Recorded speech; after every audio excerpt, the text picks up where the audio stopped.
Hello once again, everyone, and welcome back to more Fate Grand Order Lost Belt 3.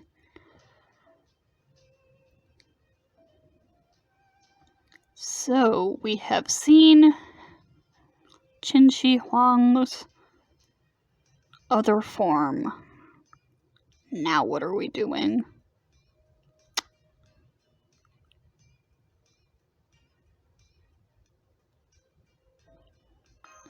Saber and Rider.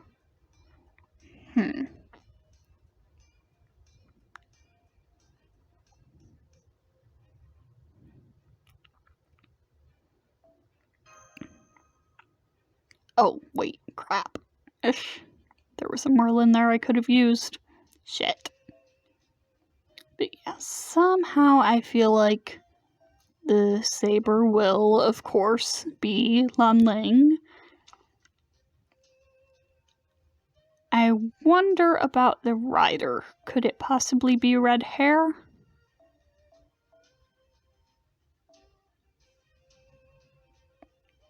Let's try this.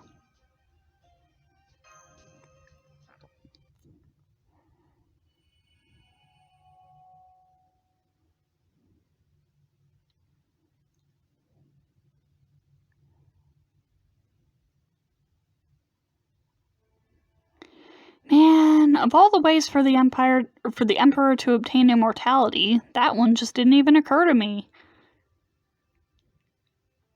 So after finding Nezha's remains in the Shang Dynasty ruins, the Emperor must have worked out some sort of cybernetics breakthrough way back in the BC era. No wonder the technology in this lost belt is so topsy-turvy. So the Emperor must have abandoned the Zhenren's aspirations and found a way to attain immortality another way. Zhenren? The Zhenren were Taoist mountain sages, or hermits if you like, who sought eternal truth. They also perfected their bodies, thereby achieving eternal youth and life. In proper human history, the first emperor of Qin attempted to become one such Zhenren through an immortality elixir made with Chinese alchemy.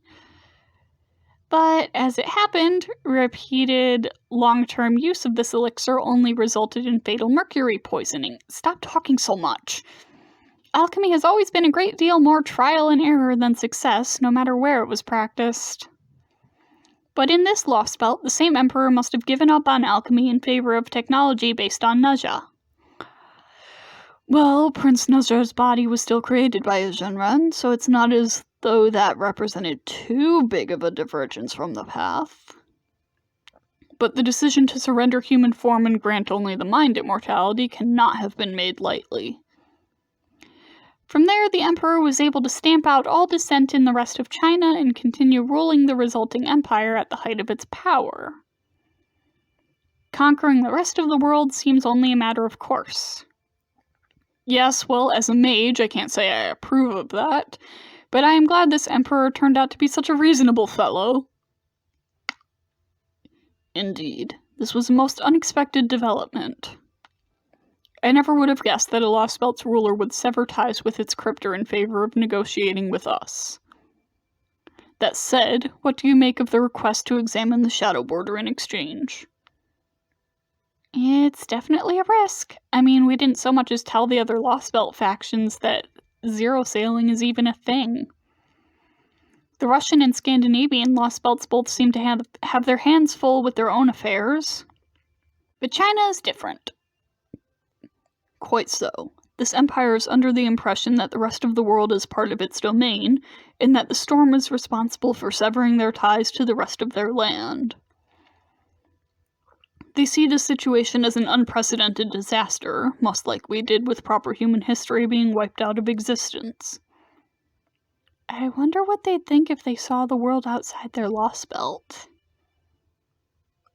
I guess they'd be pretty distraught. Yeah, their potential reaction is key. There are several Lost Belts, but only one Earth. It's a recipe for the biggest, crappiest game of musical chairs ever. since there's no way for all these different civilizations to coexist. Instead of existing in parallel worlds, they all have to fight to exist on the same Earth. So the Lost Belts that aren't preoccupied with just scraping by are eventually going to have to fight others if they want to expand their territory further. Didn't Kershtaria say everyone's trees would be fighting? Yep, this was always the plan. So the Cryptors... Team A are competing with each other at the same time they're fighting proper human history. Why would Kershtaria choose this? We have insufficient evidence to come to any conclusions about his motives, so let us leave that aside for now. The salient point at the moment is that all the Lost Belts will eventually be competing with each other for survival. Right, and while proper human history may be at a disadvantage with all its territory gone, there's still one thing we have that the Lost Belts don't. Of course, the shadow border. And because of that, we're still the only ones with the ability to zero sail between Lost Belts as we please, but if one of the Lost Belts had the border, they'd have a serious leg up on the others, huh? Damn, I can't believe this Qin Shi Huang was thinking that far ahead. Indeed, though all of this assumes that China does indeed have all other nations under its rule. Then once Qin Shi Huang ventures outside this Lost Belt, the first move they will make will be to go on the attack against other Lost Belts rather than China, or than Chaldea. They, them. This could be our big chance to swoop in while the other sides are weak from fighting each other and take the prize for ourselves. I'm afraid not, Mr. Gordolf. The outcome we need to be concerned about is Qin Shi Huang gaining an overwhelming advantage thanks to the Shadow Border's technology, and going on to claim the entire planet as their own. Right. If that happens, we'll be responsible for creating the biggest threat to restoring proper human history ourselves. And there's no way to tell how it'll play out until we open the lid on this figurative Pandora's box. So no matter what we do, we're taking a big risk. There is also the possibility that we may become collateral damage when the Lost Belts begin to battle one another in earnest. Still, while we cannot rule that outcome out definitively, it's far away enough that we can worry about it later. In the meantime, our most pressing concern by far is finding an antidote for Director Gordolf and Mr. Cursor. Yes, exactly, Holmes. I always knew you had a kind heart deep down underneath your gruff detective exterior. Well, I guess we can't deny that Tubby here is in trouble. If they really do hand Koyanskaya over as promised, does that mean we'll have one less thing to worry about? Well, in one sense, yes. But having Koyanskaya as a prisoner will create other very serious problems. If anything, it only further raises the question of how we will go about settling matters in this Lost Belt. And then there's the fact that we still can't find its Tree of Emptiness. Indeed, I was surprised to learn that not even Qin Shi Huang knew about it. Does that mean Hinako doesn't know either? What am I saying? Of course she knows. I mean, it's her job as a cryptor to protect this world's Tree of Emptiness with her life. Quite so. Her behavior has been most peculiar from the beginning. Both Kadok and Ophelia had formed alliances with their Lost Belt's rulers and shared a goal to expand their territory in the future. But here in China, the only one who seems interested in territory expansion is Qin Shi Huang. It even seemed as though Akuta was trying to hold Qin Shi Huang back. Yeah, the only thing that seemed to interest her was wiping us out. That's true. I got the sense that she wanted to dispose of us before Qin Shi Huang started paying attention to the outside world. I can't tell if she's being reactive or proactive. So, hey, this might be too little too late by now, but are we sure it's okay to talk about this stuff in here? I mean, Qin Shi Huang keeps an eye on all of China, right? How do we know the Emperor's not listening in right now? True, the thought of the Emperor peeping on us from low orbit is more than a little creepy. But the flip side of that is that's all the Emperor can do. We should still assume our heat signatures are visible, even with a roof in the way. But as far as audio is concerned, the Emperor mentioned that the quality isn't good, and we can only be heard when we're looking up and raising our voices. I know, because I tried yelling a bunch of obscenities at the Emperor when I was in the cockpit. Oh my god. So that's what all that stuff about old geezers, cyberpunk ripoffs, and 80s leftovers was. Anyway, having the Emperor constantly watching us at all times will get annoying, so I made this. What is it? A stealth module for your new mystic code. I tried modeling it off Robin's Hood No Face May King. Just think of it as a streamlined, portable, bounded field. That's amazing. When did you even have time to make that? Thanks, but it's really not quite as impressive as it maybe sounds. There are a lot of stability issues and other kinks to work out. If the mana levels in the atmosphere are too dense, or it's really hot or really cold, it falls apart like a house of cards. So that means it would be pretty useless in the other two lost belts we've seen. I see. But when one considers how stable this lost belt's environment is, it becomes clear how useful such a module would be here. Oh, it also focuses on precision over area of effect, so it won't hide you from someone close by. But since we only have to worry about long-range spying here, it should work perfectly in this case. What the? Did Zhen Yang just launch something at us? Let's go check it out, Master.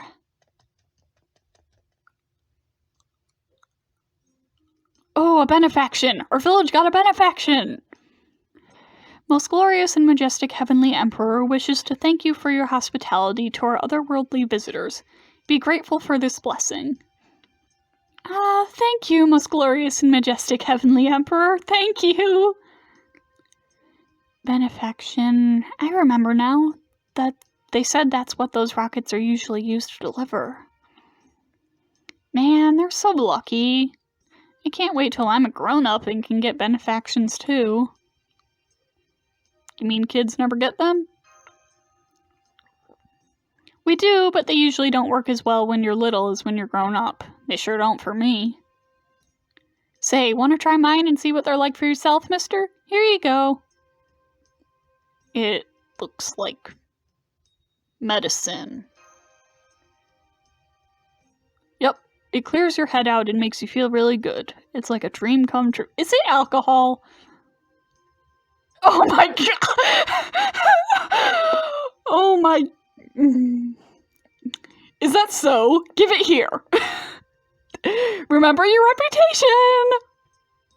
reputation! Rest assured, I am not speaking solely out of personal desire. Don't you think such a drug is worth analyzing? This could be some sort of technology unique to this lost belt that has no counterpart in proper human history. I see. So this benefaction isn't money, then? Of course not. I doubt this farming village even has a monetary economy. Then again, the fact that we've seen so much agriculture would suggest some economic activity. What if their crops yield tremendous surplus every year without fail? Is that even possible? In our world, using methods of agriculture with which we are familiar, no. But things may work differently in this world. I took a look at the wheat they are growing, and it was like nothing I've ever seen. In fact, I can't even be certain it is wheat. All I can say for sure is all I can say for certain is it has been heavily modified. Perhaps this seemingly primitive form of agriculture is actually far more advanced than we have been giving it credit for. Even though these farmers don't have so much as a single tractor? Perhaps their methods are so advanced they have no need for machines. Why don't you analyze the weed along with that shady drug, then? You might just learn something. I cannot say the weed is nearly as interesting as the drug. But now that we no longer need to look for Koyanskia, I suppose I could spare the time.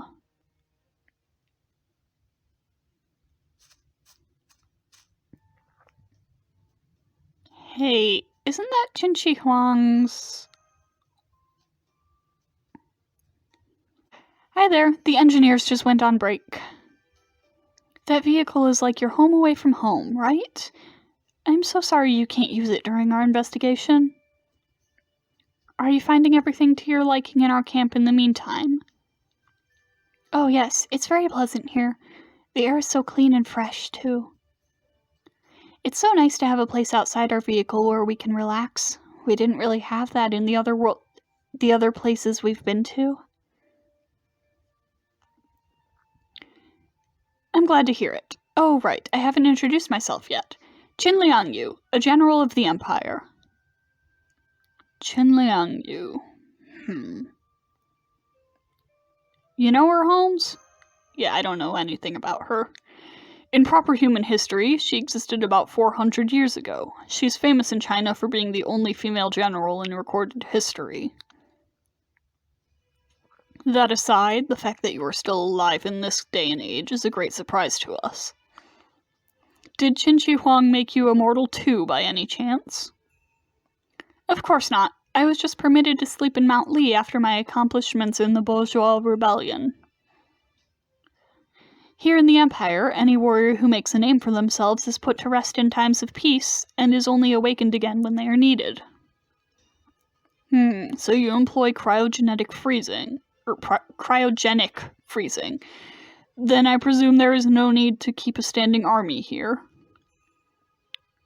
Was Xiang Yu frozen in Mount Li too? Xiang Yu? Ah, I see. So you call that thing Xiang Yu too? That thing? No, that thing is just a valuable relic. It's one of Most Glorious and Majestic Heavenly Emperor's most impressive accomplishments, which is saying a lot. It's both one of the cornerstones of this eternal empire and a monument to it. But as you can see, it's not a living soldier. You could say it's the ancestor of the mechanical army. So Qin Shi Huang's army is composed of those dolls. And you commanders from the past were unfrozen in order to lead them. Of course, I'm also told that the royal guards in Zhenyang are always assembled from soldiers of the current era. I've even heard that some elites have received instruction from sage arts from Most Glorious and Majestic Heavenly Emperor in person. But Qin Shi Huang has no need to keep a full army on hand at all times. The mechanical soldiers are more than sufficient, and the generals needed to lead them can always be summoned from their quarters in Mount Li. It's been a long time since I was frozen myself, and I'm also told there hasn't been any sort of disturbance for the last 100 years. So you're saying war has been eradicated from this world? Even when I was a young girl, war was only ever something I read about in history books. I mean, wars can only be fought between countries, right? But there haven't been any countries besides our empire for over 800 years. The only reason I took up the spear was to help put down revolts. Then Qin Shi Huang had achieved dominion over the world by the 13th century. We started implementing gunpowder well before any other country, so no nation was able to oppose us. The discovery of the Fusang tree was a big help too, as it helped us make huge leaps in our medical science. It's all thanks to Most Glorious and Majestic Heavenly Emperor abandoning mortal flesh in favor of a holy, undying vessel. What's the Fusang tree? I'm told it's the embodiment of the sage's secrets, a treasure trove of hidden mystic wisdom. Others know it as the Tree of Life. Most Glorious and Majestic Heavenly Emperor discovered it while searching the sage world for the secrets to immortality. Does that mean Qin Shi Huang really did manage to become a sage? No, most glorious and majestic heavenly emperor had already achieved immortality through the holy vessel before discovering the Fusang tree. They say the emperor chose to remain in metal form rather than ascend to the heavens because it was a better way to lead the nation. Still, it took over 300 years to complete the search, and it wouldn't have been possible without abandoning the shackles of mortality. In the end, the emperor decided to use the sage's knowledge of medicine to improve the people's lives. With all manner of disease, hunger, and pestilence eradicated, and our soldiers' strength enhanced through elixirs, no other country's forces stood a chance against us. Sage art-based biochemistry,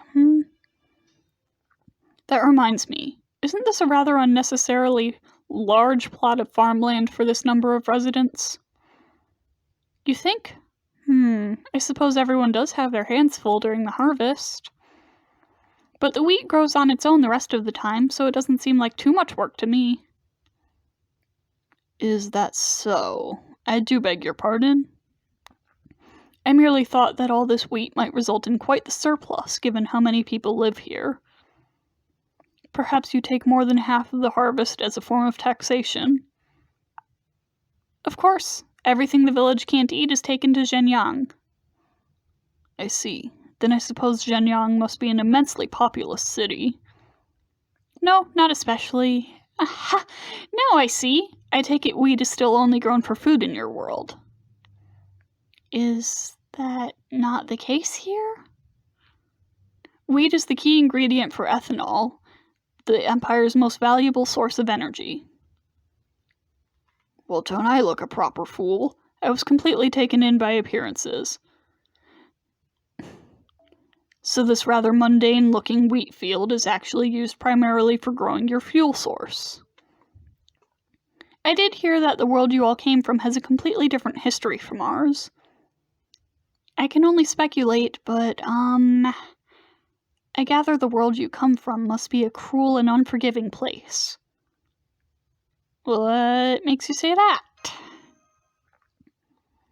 Both you and that young lady are, I do hope this doesn't offend you, but neither of you look as though you enjoy fighting.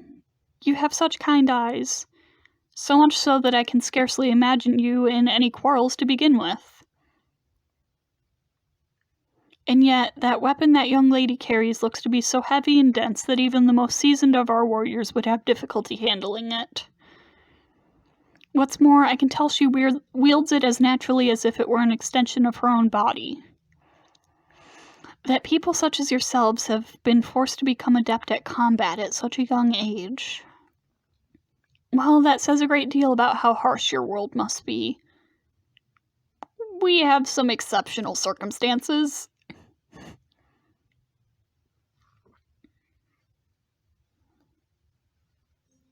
Damn, looks like they're gonna party all night, huh?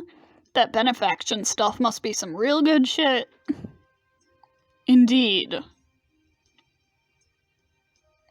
What's going on, man? This isn't like you. I thought you'd be all up in arms about, these poor people dancing at the meager blessings their oppressors deign to bestow upon them or something. Yes, perhaps under other circumstances I would. But seeing how happy they are right now, it is difficult to find fault in this. So that's how it is, huh?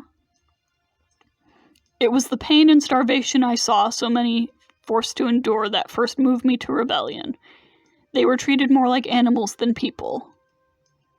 Their smiles in moments of hard-won victory and freedom were so fragile, so honorable. They were nothing like what I see here now. Now that I think of it, I've never seen anywhere so filled with joy and peace as this village. Of course not. These sheep don't even know what war is, remember? Couldn't be further from our world. I had always hoped that the blood my compatriots and I shed would buy smiles like this. But I never dreamed I would truly get to see them. This world is too perfect for the likes of me. Ain't that the truth? Tell me, O knight, are you sure we should even be here? You effing kidding me? Why would you even ask? You get along great with these people. I know, but even so, something continues to feel off. I cannot help but wonder, do we heroic spirits truly have a place on the battlefields of these lost belts?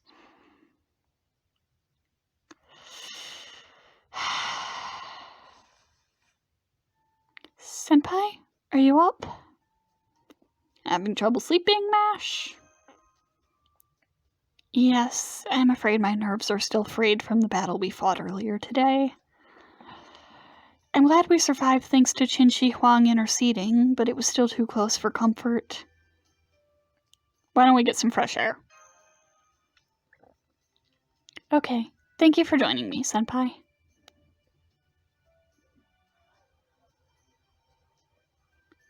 I see the villagers are still enjoying their festival. I guess these benefactions must be a huge cause for celebration. Holmes said he suspected they might be a luxury good, much like alcohol in our own world. The fact that it's like a drug makes me a little nervous, though. Yeah, that's a little bit worrying. Maybe our perspective is off there, since we're used to Holmes's habits.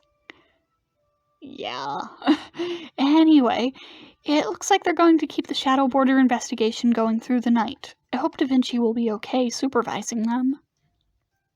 That leaves us with nothing to do for once. Yeah, it feels like forever since we last had free time to ourselves. This lost belt is really peaceful, isn't it? Something wrong? Senpai, I've seen a world like this before. It was a world of possibilities, united under a single ideal.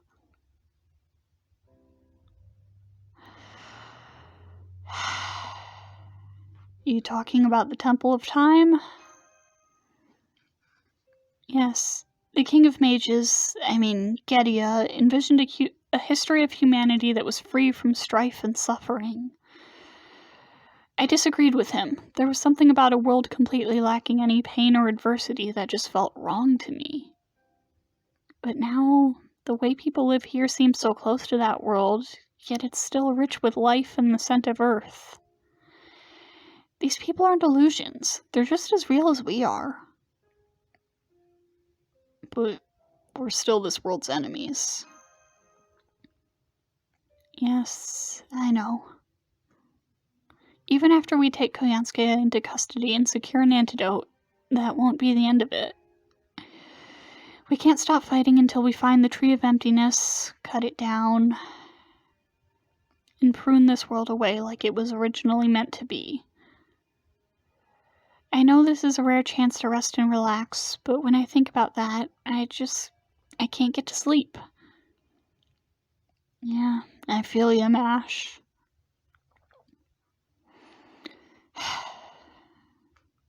It's been so long since we've seen such a beautiful night sky. Master, get back!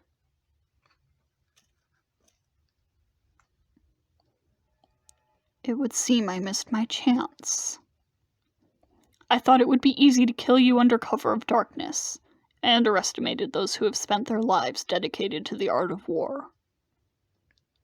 Even if it would take no more than a single stroke of my sword, I cannot bring myself to sneak up behind and murder someone in cold blood as they admire the beauty of the night sky.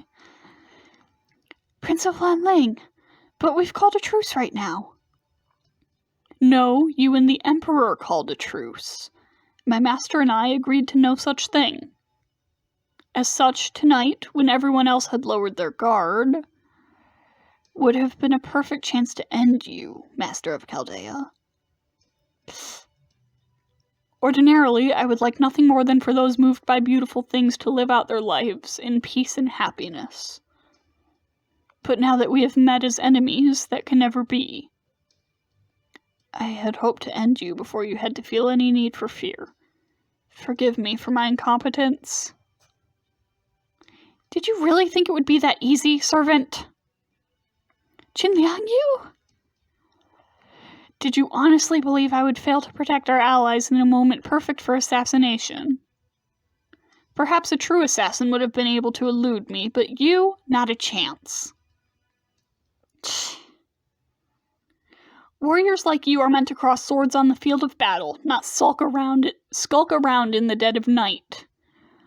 Your master must be grossly ignorant of war to send you on a mission so badly suited to your abilities. Silence! I will not suffer any insult to my master. Still, now that I have heard such insolent remarks, I need feel no guilt for drawing my sword. For that you have my thanks, General.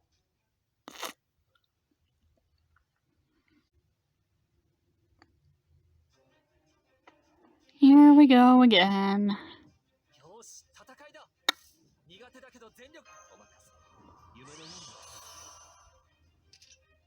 Crap. Okay then.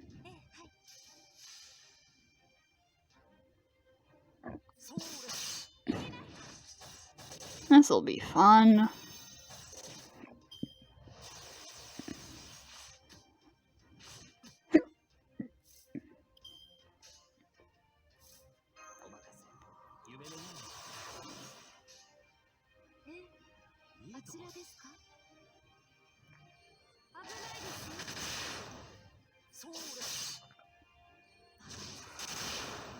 Please just let me switch Melt in.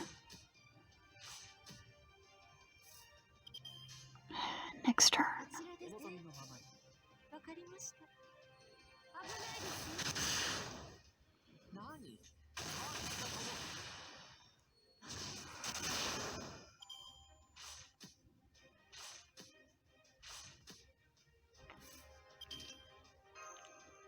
Okay, here we go. This should be easier.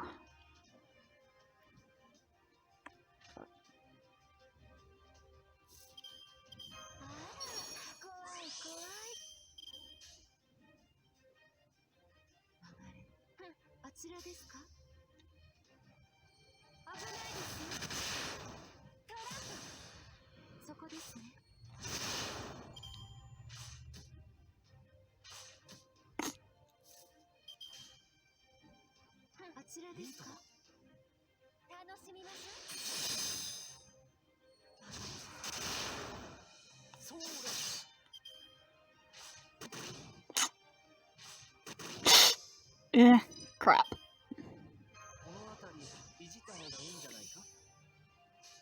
Okay, there we go.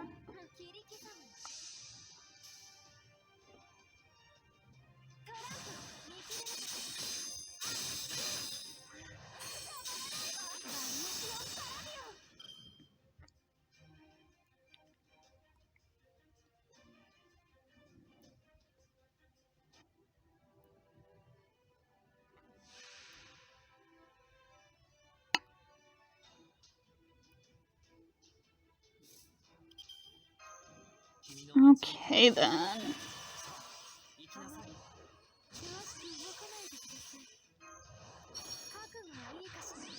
Let's see here.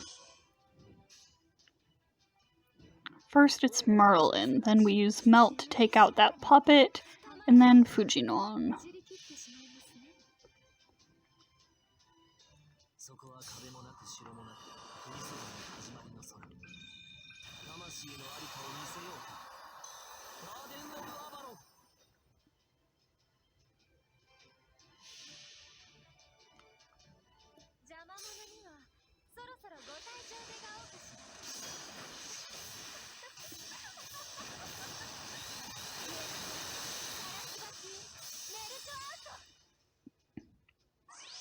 Nice, nice.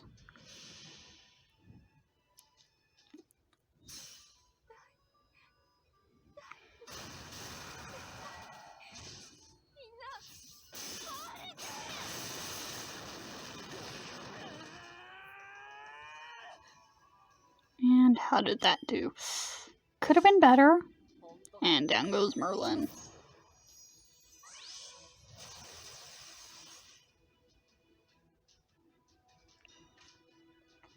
Hey, Uriel.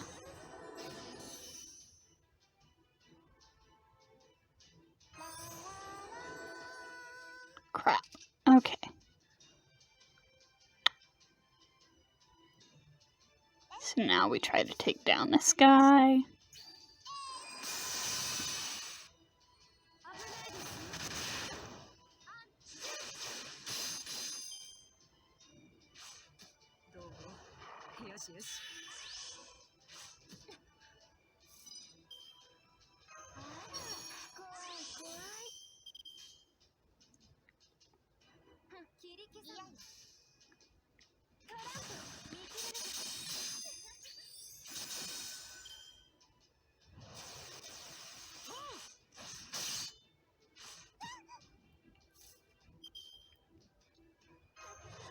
Alright, then.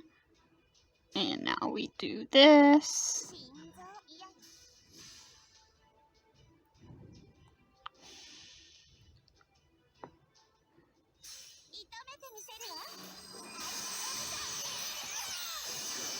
Man, our new animations look so good.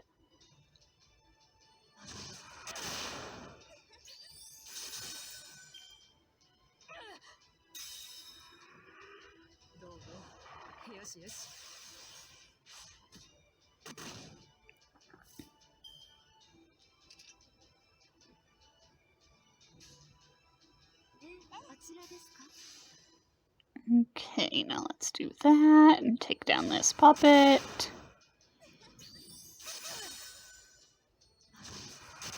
And now Fujino's NP is back up.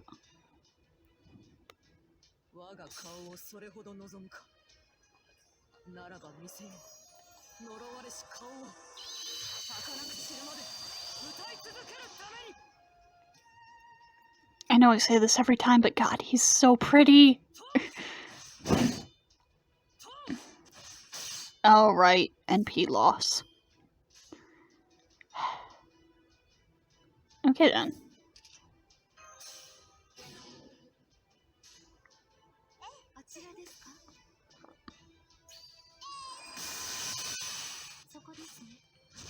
There. Now it's up again.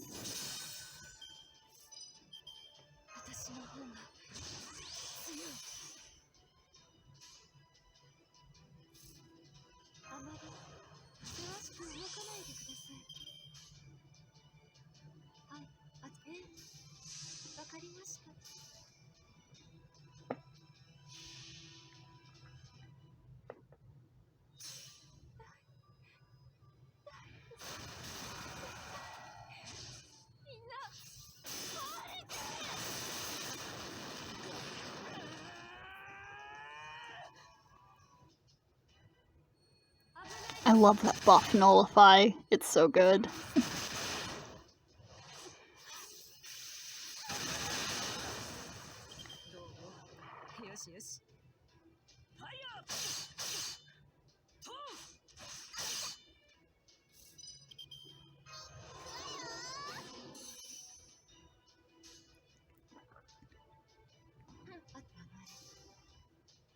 Getting somewhere.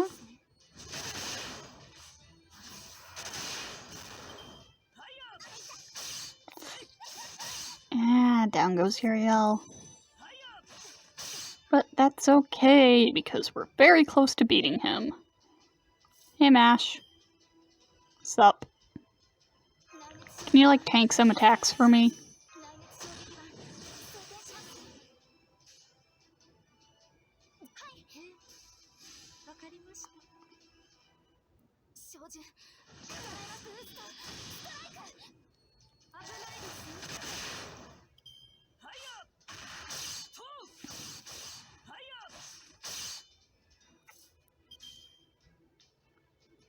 And just a little bit more.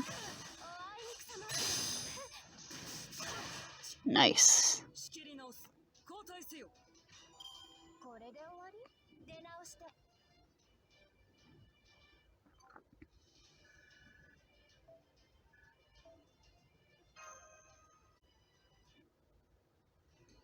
I'm cutting it very close for my recording time here. I've stalled long enough. Any chance you had at victory is gone, Prince of Lanling. Xiang Yu speaks the truth. Nighttime though it may be, even we, at such great remove, cannot help but notice such tumultuous commotion. Yeah. We trust you can hear our voice, Akuta Hinako. What do you have to say for yourself? Akuta... I know you may not understand right now, Your Imperial Majesty, but I promise that everything I've done has been for the prosperity of your empire. Is that so? Then it would seem you indeed have no intention of honoring our wishes. Now then, what to do with you? We doubt the threat of beheading would be enough to cow you. No, if we are to punish you, we must take something else away. Ah, yes, I know. Come here, Kuaiji Zero. That would be Xiang Yu. Yep. You summoned me, Your Imperial Majesty? Xiang Yu? We did. Rip your core out of your chest and smash it to pieces immediately. As you wish, Your Imperial Majesty. Wait! Please, wait! I'm sorry, please, anything but that! Ah, so you are able to plead for forgiveness. You must be quite attached to that machine indeed. Akuta? Please, have mercy. I swear, I will serve you faithfully from this moment forward. I'll do anything you ask, anything at all. Just please spare his life. We will hold you to your word, Akuta Hinako. Know that the only reward for defying our will is fear far worse than any mere death. Yes, Your Imperial Majesty, I swear, I will never go against your wishes again. Well done, Xiang Yu. You need not concern yourself with that woman any longer. Understood, Your Imperial Majesty. Lord Cursor, I suggest you return to the camp and retire for the night. Senpai? Let's go, MASH. Okay.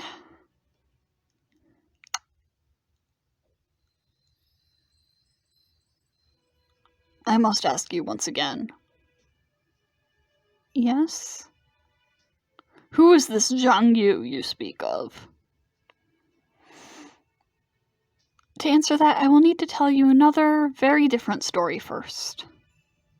The one where the Emperor died before obtaining the holy vessel? That's right. After the Emperor passed, the quest for immortality was seemingly buried with him. You were no exception, as you were kept hidden away in the secret Kuaiji laboratory. But someone found and reactivated you, a man by the name of Zhang Liang.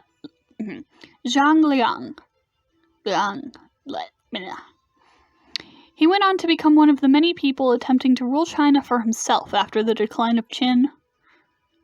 Then, in this history, I fell into rebel hands. Zhang Liang wanted to use your superhuman abilities to further his own ambitions.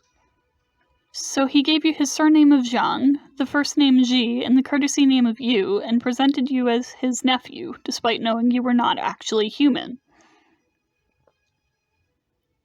True, I was only given my current combat frame long after I was first activated. My original chassis was entirely humanoid. No one ever suspected Zhang Liang was lying. The thought simply never occurred to them. The Emperor had based you on Taiyi Zhenren's creation. A machine as advanced as you was beyond anyone's imagination at the time. Then I was treated as a person rather than a device. Given your appearance, no one had any reason to suspect you were anything other than human, regardless of how exceptionally skilled you may have been. In time, future generations would come to know Xiang Yu as one of China's greatest warriors. Yet none of them would ever know your true identity, nor how you were made. Something is amiss with your claims. If this Zhang Liang person kept my origins and the truth of my creation a secret, how did you come to learn the truth? Who are you really? I am just a drifter. One who came to this lost belt solely to be reunited with you, my beloved Lord Xiang Yu.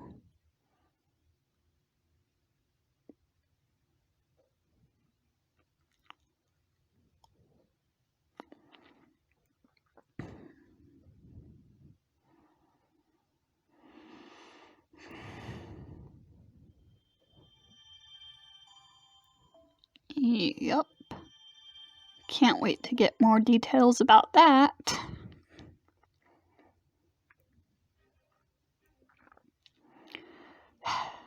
So I'm going to end this video here. Once again, I have to ask, if you have been enjoying my videos, please give them a like, leave a comment, subscribe to my channel. It would be a massive help, both for, like, algorithm stuff and also, like, boosting my morale. So, that's it for this video. I'll see you next time.